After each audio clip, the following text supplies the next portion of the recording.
The thing I want student athletes to understand is that someone is always watching. Someone is always watching you, whether you know it or not. I watched the Bruce Lee documentary, 30 for 30 on ESPN last night, and it was an incredible story about his life. And one of the things that it was incredible about it was that he was doing a kung fu demonstration one day and just happened to have a Hollywood person in the stands, totally unrelated to looking at him, saw him, was amazed at him, and it kind of took off for his Hollywood career. So just remember, there's always coaches watching. Coaches are always watching. Think of the Roz scene in Monsters, Inc. Always watching, Wazowski. So you have to remember that you may not think that tweet is being seen by many people, but if a coach is interested in your life, they're interested in you at all, they're following you closely to see how you behave on social media. So one piece of advice I have for you, if you're a student athlete listening, and parents, if you have student athletes and they're sleeping in this morning, they can't catch the show at 7 a.m., pass this on to them. One piece of advice I give is to keep your accounts public.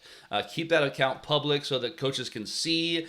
Coaches want to be able to see what your kids kind of are up to, in the sense that a lot of times coaches think that kids are hiding something if all their accounts are private. It doesn't really give the coaches a good glimpse at what their lives are like. And so that's one piece of advice that I give. And I think I want to talk about the things that help kids, and I want to talk about the things that hurt kids. So let's talk about the hurting things first. And I think the hurting thing's pretty obvious. I think that posting inappropriate content is one of the fastest ways to get off a coach's list. Now, having said that, each coach is different. Posting really inappropriate things that are sexist, racist, really profane, that almost always gets you off a coach's list. I mean, that's a good way to just completely kill your chances of moving on to the next level. But coaches know, I'm a parent. I got 5 kids and 2 grandkids.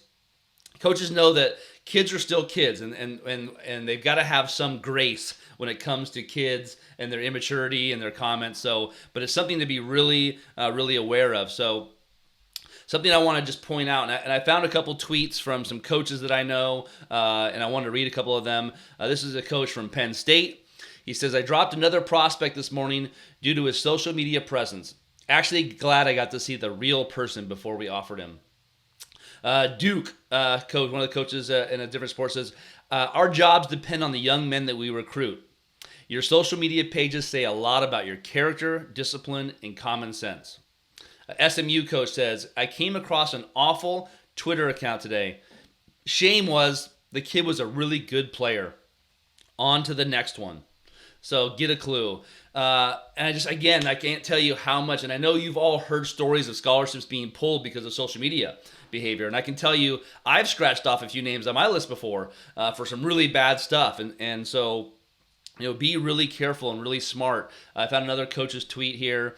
Coach Mosley says, "I just dropped another recruit for profanity and acting like a fool on social media. If you can't be trusted on Twitter, how can you be trusted with our logo on your chest? Hashtag character counts." So I thought that was really good advice. And last one, Coach Singleton said, "I had to unfollow and stop recruiting a young man this evening. Still amazed by what recruits tweet and retweet. College coaches are watching." I just think that was a really good point. And again, those are the negative things. Those are how social media and recruiting can hurt you.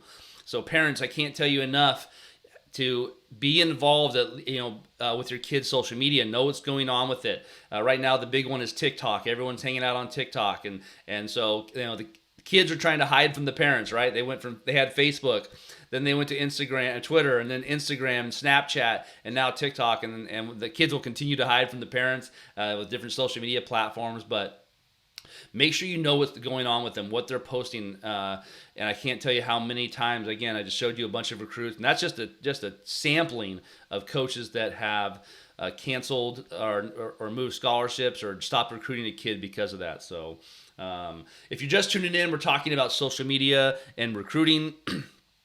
The things, how they can help you, how they can hurt you. We just got done talking about hurting you. If you're just tuning in, hit that like button, hit that share button. My scoreboard shows 164 likes this morning. We're trying to get to 300, so make sure you hit that like button.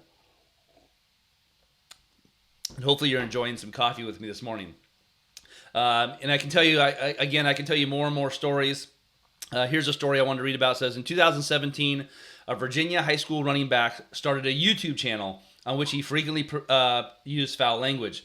He also posted a video of himself doing some illegal stuff.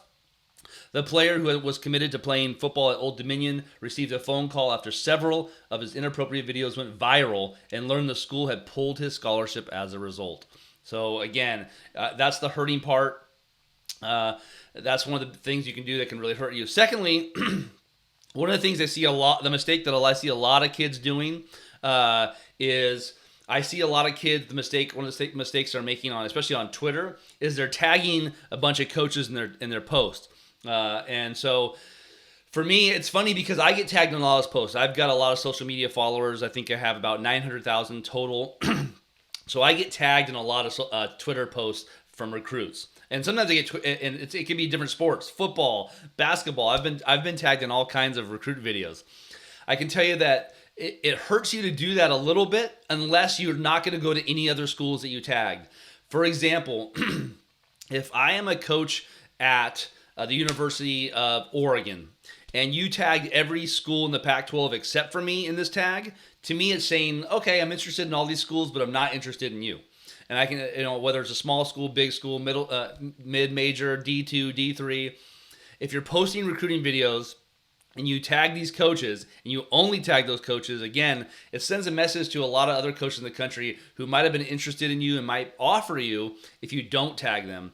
And then also, it can be really annoying too. I know a lot of coaches can get tagged in a bunch of videos and it's kind of just, they feel like they're getting spammed by you tagging them. So it can hurt you to tag unless you're really only interested in that school. If it's your dream school or you have a couple dream schools and you're not interested in going to any other schools, feel free to tag those coaches in the recruit videos. You're going to risk feeling like you're spamming them. It could be hurting you a little bit, but if those are the only schools you're really interested in going to, that's one of the ways you can do it. So those are some of the things that I can tell you that really hurt student athletes in the recruiting process. And as a parent, my advice on that is to get as involved as you can in overseeing those things and helping them with that.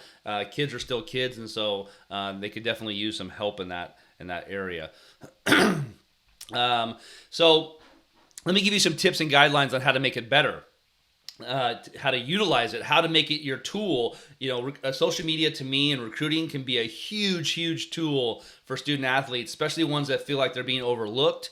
It can be a really good tool, especially in 2020 with COVID and all the recruiting. We've got a dead period, which means we can't go out recruiting through July right now. So if that's you, social media is where you want to be because all the coaches are hanging out on social media. That's a good time. The coaches are at home.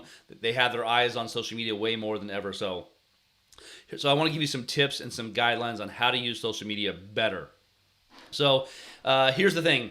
It may be a college coach's first impression of you. So be really smart about how you present yourself on social media. It could be a coach's very, first impression of you.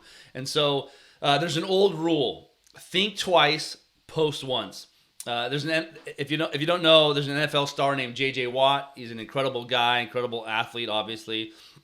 And he says, read every tweet about 95 times before you send it. Look at every Instagram post about 95 times before you send it.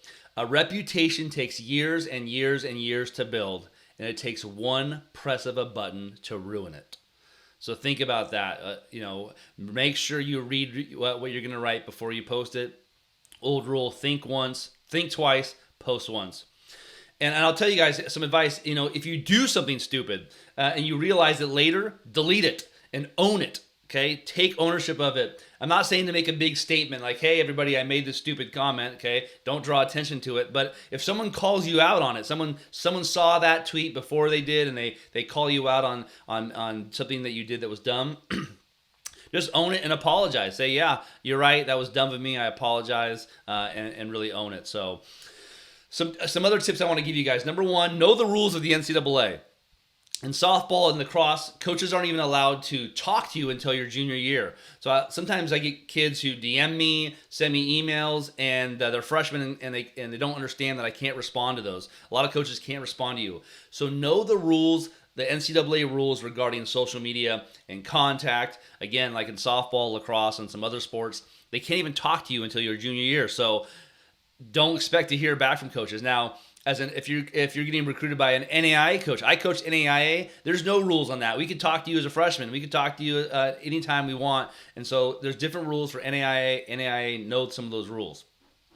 One of the rules that most NCAA levels have that you need to know is that we have a rule called you can click, but you can't type.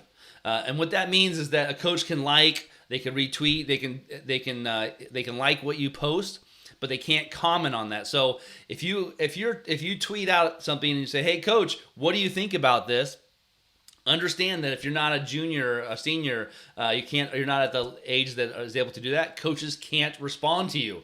So I know some recruits get frustrated that their coaches don't respond. Know that the NCAA rules don't allow that. And then you guys need to understand that college coaches are using social media way more than before for recruiting. It's a huge tool right now. So make really good videos. Don't post recruiting videos that are really bad. Really focus on really good content. And then use data whenever possible. Like again, in baseball and softball, we used exit velocity and pitching speeds. The more data you can use in your videos and share, it gets our attention. Again, if you're a baseball player and you can throw 97 miles an hour and you can prove that in a recruiting video, I'm telling you right now, you're going to get a lot of attention from that. But a lot of times video doesn't show speed. Same thing in softball. If you can throw, if you're a pitcher and you can throw 65 and you don't post that and you don't prove it, when I watch that video, it's kind of hard. Maybe she's throwing hard. I can't really tell. But if it's got the number on there and it's got maybe a proof of a radar gun, that can really get some attention. So use that.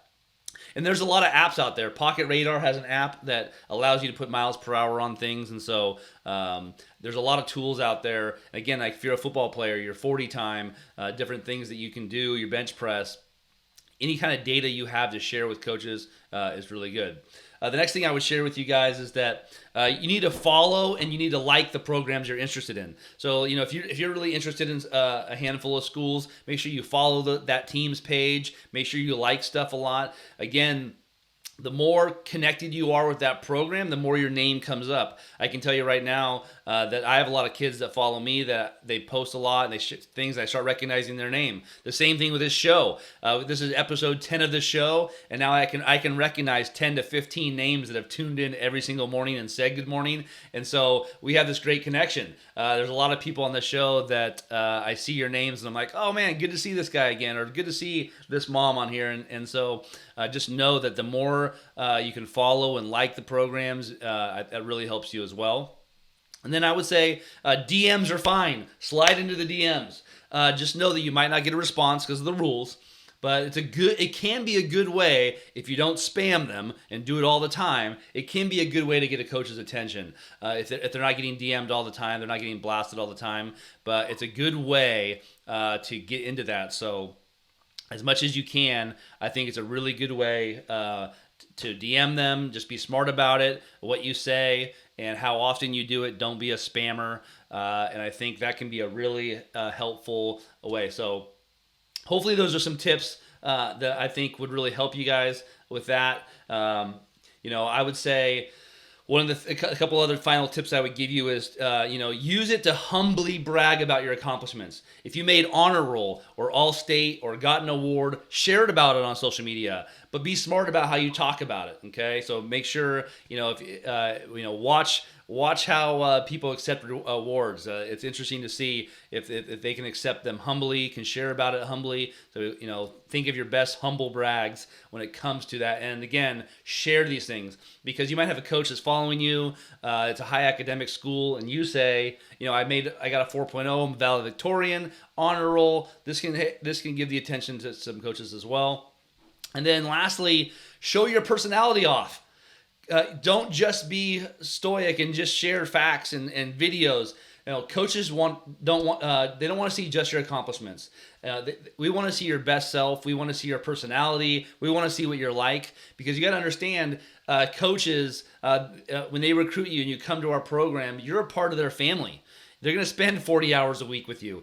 So make sure that in that time that you spend posting, make sure you share your personality. Coaches want to see what that's like, what kind of person you're like, and really show that off. So, and I can tell you, if used the right way, especially in this time, 2020, of social distancing and recruiting dead periods across the country. Social media can be a really good way for you to get on the coach's radar. It can be a really good way. And you could even land a scholarship offer from social media. I can tell you right now, I know a lot of examples of kids right now who are getting scholarship offers off of social media because of the stuff they're posting. Because